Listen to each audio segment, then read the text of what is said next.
Muraho wari kukubwira ko mu kinyejana cya 22 mu Rwanda twagize abahanzi benshi cyane batandukanye kandi bakagira igikundiro, aho abaturage bose babasabaga indirimbo zabo ku maradiyo, ndetse n'umuntu yaba agiye muri activity agashyira kotere mu matwi agenda yumva indirimbo yasohotse, ndetse amaradiyo namwe agenda acuranga abahanzi ndetse akagenda avuga n'amazina yabo.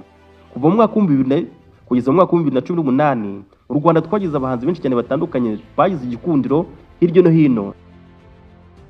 Top 10 y'abahanzi 10 bakunzwe cyane uyu munsi wa none n'ibihangano byabo bikaba bitazigira byibagirana mu mitwe y'abantu benshi cyane. Reka duhere ku mwanya wa 10 tuza ku mwanya wa mbere. Iyi ni Sus TV, nitwa Aisha Aridosi, mbahaye ikaze. Ubahanzi 10 bakunzwe cyane n'abanyarwanda batari bake ndetse no ku isi hose turasanga Nirere Chanel. Nirere Chanel uzwi ku izina rya Miss Chanel ni umwe mu bahanzi nyarwanda babaye icyamamare mu njyana gakondo ndetse n'ubuhanzi rusange. Cyane cyane yatangiye kumenyekana mu Rwanda mu ntangiriro z'imyaka ya 2000, azwiho ubuhanga mu kuririmba live ndetse no kuririmba no kugira imyitwarire myiza cyane ku rubyiniro. Miss Chanel yakoze indirimbo nyinshi cyane zatumye abicyamamare, twavugamo Ndarota, Nagutaka, Urugendo. Ariko ntago wakubagirwa indirimbo yise Ubufindo. Indirimbo bita Ubufindo ni imwe mu ndirimbo nziza cyane y'urukundo. Miss Chanel uretse no kuririmba n'umukinnyi wa filime wabigize umwuga, aho yize ibijyanye no gukina filimi ndetse n'ubugeni. Yamenyekanye cyane muri filimi yitwa Le Jour où Dieu partir en voyage yasohotse mu mwaka wa 2009, ndetse amenyekana no mu yindi filimi bise La Miséricorde de la Jungle yasohotse mu 2017. Miss Chanel ubu ngubu nta kiba mu Rwanda, abahanze muri Leta Zunze Ubumwe za Amerika, ni icyamamare koko. Twamusangaga ku mwanya wa 10. Ku mwanya wa 9 turasanga itsinda rya Dream Boys. Ni itsinda ry'abahanzi b'abanyarwanda bikaba ryaramenyekanye mu njyana ya R&B ndetse na Afropop. Ni itsinda ryari rigizwe n'abasore babiri, Nemeye Platini ndetse na Mujyanama Claude wari ku kazina ka TMC. Bombi ni inshuti kuva mu bwana, bakaba bafite impamyabumenyi ya kaminuza bakuye i Butare. Iri tsinda rya Dream Boys ryatangiye umuziki mu mwaka wa 2009. Dream Boys bakomeje kwiringa cyane bakora indirimbo nubwo babaga i Butare ari naho biga, ariko indirimbo zabo zasohokeraga i Kigali: Magorwa, Isano, Sinzika, Uzambarize Mama ndetse Umutashye bakoranye na Jay Polly. Dream Boys yakoze hit ziba mu Rwanda, bagiye muri Uganda bakora indirimbo na Radio and Weasel ndetse na Eddie Kenzo. Ntago wakubagirwa indirimbo bita Julieta bakoranye na Riderman. Bakoze indirimbo nziza cyane bari kumwe na nyakwigendera Jay Polly bita Mumpamiriza Ukuri. Ariko ntago wakubagirwa indirimbo bise Data Ninde. Bakomeje kwihiringa barandika muri studio amaradiyo arabacuranga koko, maze abaturage nabo si ukubakunda, indirimbo zabo zirabyinwa ku byiniro. Dream Boys rero mu mwaka wa 2017 yaje kwegukana Primus Guma Guma Superstar inshuro ya 7, maze baza gushyingirwa sheke ya miliyoni 24 z'amafaranga y'u Rwanda. Dream Boys ubu uyu munsi wa none ntago bagikorana nk'itsinda, umugasi yakora ku giti cye, ariko ubu ngubu uwo bita P uyu munsi wa none n'uri gukora ku giti cye. Ku mwanya wa 8 turasanga umuhanzi Rafiki Mazimaka. Rafiki Mazimaka uzwi ku izina rya Rafiki Chogasta ni umwe mu bahanzi b'abanyarwanda b'ingenzi mu njyana ya Afro Dance ndetse no gutangiza umwihariko w'injyana ya Choga Style. Yavutse ku itariki 25 Kuboza mwaka wa 1983, avukira i Goma, ni umujyi uri ku mupaka w'u Rwanda na Kongo. Rafiki yatangiye kwamamara mu Rwanda mu ntangiriro z'imyaka ya za 2000. Rafiki yakoze indirimbo zitandukanye zamugize hit. Rafiki Mazimaka yabaye umusitari, arakundwa arakomera yaba Kigali mu Rwanda ndetse no mu karere. Yari afite izina rikomeye cyane kandi kuko anatinyitse. Rafiki Mazimaka yakoze indirimbo zitandukanye, twavugamo Gikomando, Bagambe. Ariko ntago wakubagirwa indirimbo bita Icyaro. Icyaro ni indirimbo yakozwe na producer JP. Iyo JP yabaga ari kumwe na Rafiki yahitaga agwa mu mirongo neza. Ntago wakubagirwa indirimbo bita Tukabyine ari kumwe na Miss Jojo. Ni indirimbo yakunzwe cyane haba mu makarabu hirya no hino mu tubyiniro, na n'uyu munsi wa none iyo ndirimbo yumvishije ihita ikubitsa muri bya bihe. Ntago wakubagirwa indirimbo bita Gikose. Indirimbo bita Gikose, aha Rafiki yari kumwe n'umuraperi w'umutanzania Rurangiranwa Professor J, umuraperi wo muri Tanzania kandi akaba n'umudepite. Aha hari ku mwanya wa 8. Reka tujye ku mwanya wa 7. Ku mwanya wa 7 umunyemere twakire Umurerwa Hakizimana Amani. ni umwe mu banyaraperi b'abanyarwanda bamenyekanye cyane mu njyana ya hip hop. Yavutse umwaka w'1983 avukiye i Kigali. P-Fla the Great Capital P NY Nyamirambo yakuriye mu muryango wimukaga kenshi kubera akazi ko ababyeyi be bagiraga kenshi. Amashuri rero abanza yigiye i Butare, nyuma akomereza Cyangugu. Nyuma ya Jenoside yakorewe Abatutsi, P-Fla yakomereje amashuri muri Libya. P-Fla yatangiye umuziki mwaka w'2008 nyuma yo kuva mu gihugu cya Norvege. Akigera i Kigali yasanze MC Mahoni Boni ari we wigaruriye injyana ndetse n'indi tsinda bitaga Bizibi. Icyo gihe ariko uwo bitaga K8 Kabuyo nawe yari mu bicu. P-Fla yakoze indirimbo nyinshi cyane zituma akomeza kugira igitinyiro mu njyana ya hip hop mu Rwanda. Akaba ari umwe mu baraperi rero bubashywe cyane kandi kuko bafite igikundiro mu rubyiruko. Yakoze indirimbo nyinshi cyane rero ntago wakwibagirwa izi zikurikira: Ntuzanyinishe, Ibintu byanjye, Umuhanda w'uyu munsi, Naguhaye imbaraga. Ariko nanone indirimbo n'uyu munsi iki kuri top, yakoze indirimbo bita Mana Mfasha. Ntago wakwibagirwa indirimbo bita Ghetto. Yakoze indirimbo iba mega hit mu Rwanda hose irakundwa ariko kumwe na King James.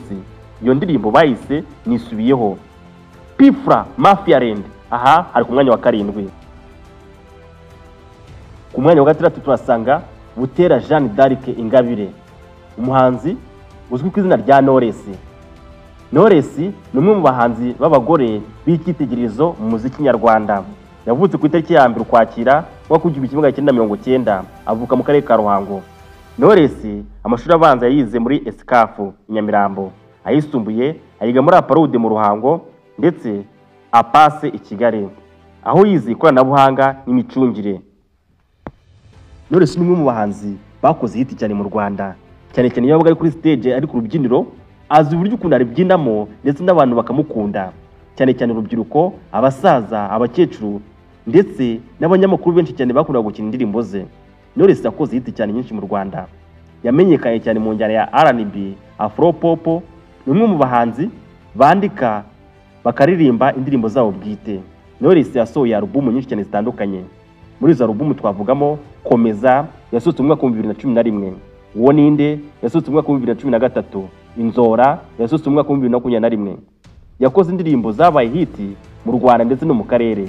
Twavugamo indirimbo bita Byemere afatanyije na Vampino kuva Uganda, Teyamo, yakoze indirimbo bita Nzaba Mpari, yakoze indirimbo bita Sava, Twaruhanye wa Kavuna ndetse n'izindi cyane zitandukanye. Umwanya wa 5 turasanga itsinda rya Urban Boys. Urban Boys ni itsinda rikomeye cyane ry'abanzi b'ibikonyozi kandi b'abastari mu Rwanda. Bakoze indirimbo nyinshi cyane zibahite mu Rwanda ndetse kuva mu mwaka wa 2008 kugeza mu mwaka wa 2012 abo basore kuko bararyanaga muri Kigali, haba i Butare aho batangiraga umuziki wabo ndetse bageze no muri Kigali baragenda barafatisha koko. Urban Boys rero ni itsinda ry'abahanzi b'abanyarwanda bikaba rikora injyana ya R&B ndetse na Afrobeat. Ryashinzwe mu mwaka wa 2008 n'abahanzi batatu aribo Manzi James, Kimimana Mohamed uzwi nka Nizo Kabos ndetse na Niyibikura Safi uzwi nka Safi Madiba. Urban Boys rero yashyize hanze album yabo ya mbere yitwa Icyicaro mwaka wa 2008, ikurikirwa n'indirimbo zirenga 70. Super ni itsinda ryabashije gukora indirimbo nyinshi cyane zitandukanye, bagiye bakora n'abandi bahanzi batandukanye ari byo bita collabo. Ntabwo wakwibagira indirimbo bita Simparara bafatanyije na Mico the Best, Caguwa bari kumwe na Nyakugena Jay Paul, It's Okay. Urban Boys ifatanyije na Kid Gaju, Umfatiye Runini bafatanyije na Riderman, TikTok, Jackie Chandru, Intego. Urban Boys bafatanyije na Rabadaba ndetse Fata indirimbo Urban Boys yakuranye bari kumwe na Zizu Arupacino na Nyakwigendera Jay Paul. Urban Boys ni itsinda ry'abahanzi nyarwanda ryatangiye umuziki mu mwaka wa 2007.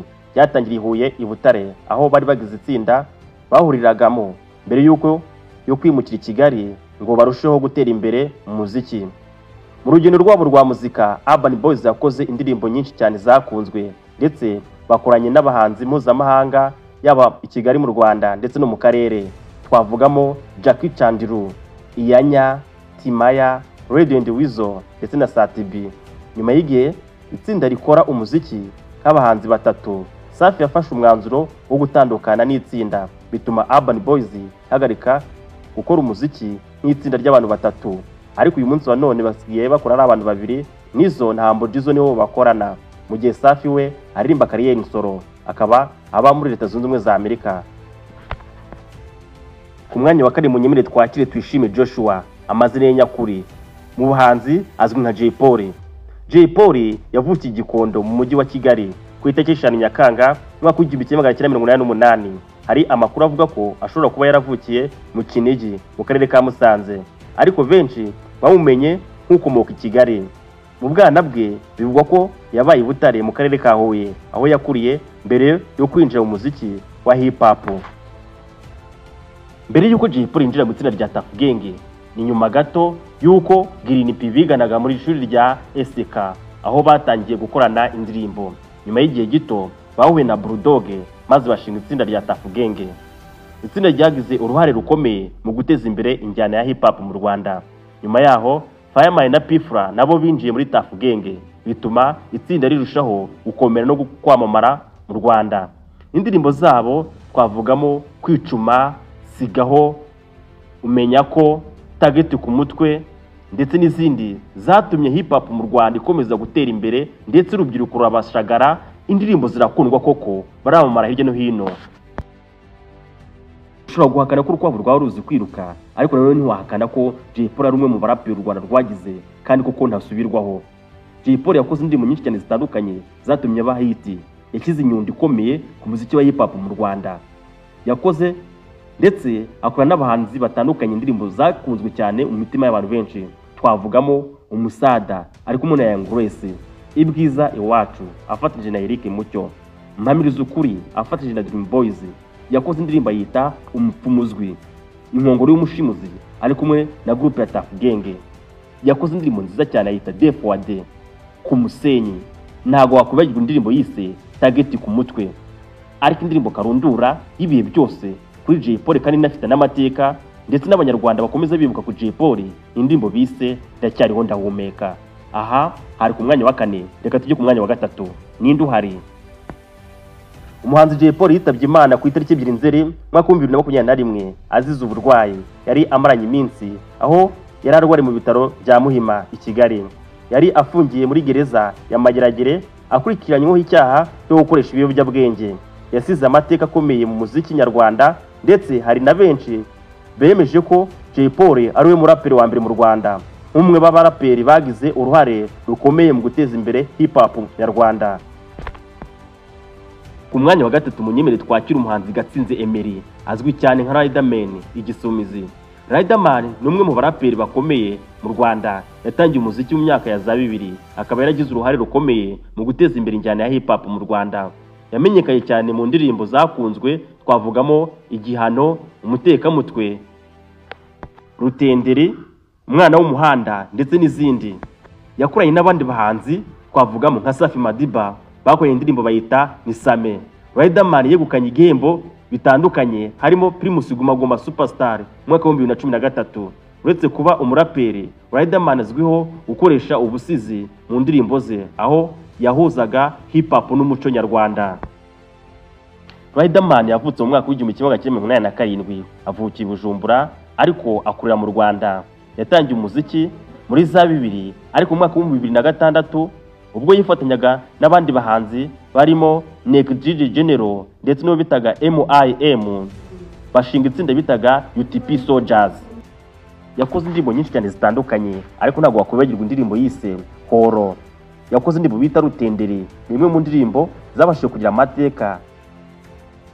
Umwanya wa kabiri turasanga umuhanzi bita King James, ni umwe mu bahanzi nyarwanda bakomeye.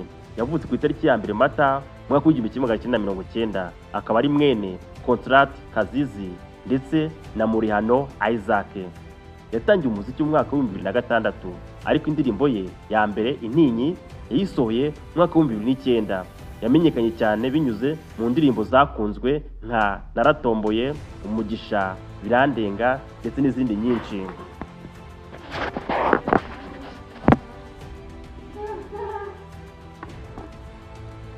Umuziki wafashije King James mu buryo bwinshi, cyane cyane mu kumwubakira izina rikomeye mu Rwanda no kumufasha kugera mu bikorwa bitandukanye binyuze mu muziki. Yafashije gukorana n'abandi bahanzi bakomeye, gutwara ibihembo bikomeye nka Primus Guma Guma Superstar mu mwaka wa 2012 ndetse no gukomeza gutanga ubutumwa bw'urukundo n'ubuzima binyuze mu bihangano bye. Uretse kuba umuhanzi, umuziki umufashe no kwagura ibikorwa bye, aho yakomeje gukorana n'abandi bahanzi bo mu karere n'abo hanze y'u Rwanda. Yagiye asohora alubumu zitandukanye harimo ya munani ari gutegura muri iyi minsi. Waba warakurikiranye urugendo rwe rwa muzika kuva kera kugeza na n'ubu? King James ari ku mwanya wa kabiri. Reka tujye ku mwanya wa mbere. Ku mwanya wa mbere tuhasanga Dr. Muyomba Thomas, azwi cyane nka Tom Close. Tom Close ni umuhanzi w'umunyarwanda azwi cyane mu njyana ya R&B. Yavutse ku itariki 28 Ukwakira mwaka wa 1984. Avukira mu karere ka Masindi ni muri Uganda, aho ababyeyi be bari batuye. Nyuma yaho yimukiye mu Rwanda, ari naho yarangirije amashuri ye yisumbuye. Uretse no kuba umuhanzi, Tom Close ni umuganga, akaba yararangije amasomo ye y'ubuvuzi bw'abantu muri kaminuza y'u Rwanda i Butare mu mwaka wa 2013. Tom Close ni umusitari, ni icyamamare mu Rwanda. Tom Close yamenyekanye binyuze mu muziki wa R&B, aho yagaragaje impano idasanzwe mu miririmbire no mu kwandika indirimbo ze. Yatangiye kumenyekana cyane cyane mu myaka yo 2009 ubwo yasohoraga indirimbo ye yise Cookie. Yakunzwe cyane n'abanyarwanda, irakirwa bitewe n'amagambo yarimo kandi n'ubutumwa bwubaka. Nyuma yaho yakomeje gukora indirimbo zakunzwe cyane nka Baza, Sibeza, Think You Magado n'izindi. Uretse kuba umuhanzi, Tom Close yagiye agaragara mu bikorwa bitandukanye byo guteza imbere umuziki nyarwanda, ndetse akagira uruhare mu gukangurira urubyiruko kugira uruhare mu matora no mu miyoborere y'igihugu. Umuhanzi Tom Close yakoze indirimbo nyinshi cyane zitandukanye afatanyije n'abandi bahanzi. Twavugamo Igikomere afatanyije na Bulldog, You and I ni indirimbo yafatanyije na Syntex, Bibaho indirimbo yakoye na Arisudi, ndetse Barayomba Yomba afatanyije n'itsinda rya Kina Music. Tom Close we akubwira ko Bulldog ari we muhanzi wuzuzanya cyane muri studio iyo barimo barakorana indirimbo. Munyemerere nsubikire iki kiganiro twatimo tureba urutonde rw'abahanzi 10 bakunzwe cyane ndetse n'indirimbo zabo bagiye bakora zikabagira ibyamamare. Aha twatimo tureba mu myaka ya za 2000 kugeza mu myaka ya za 2018 uko sinema ndetse n'uruganda rwa sinema mu Rwanda rw'umuziki uko rwari ruhagaze. Iyi ni Source TV, initwa Aisha Ardos. Ndabashimiye.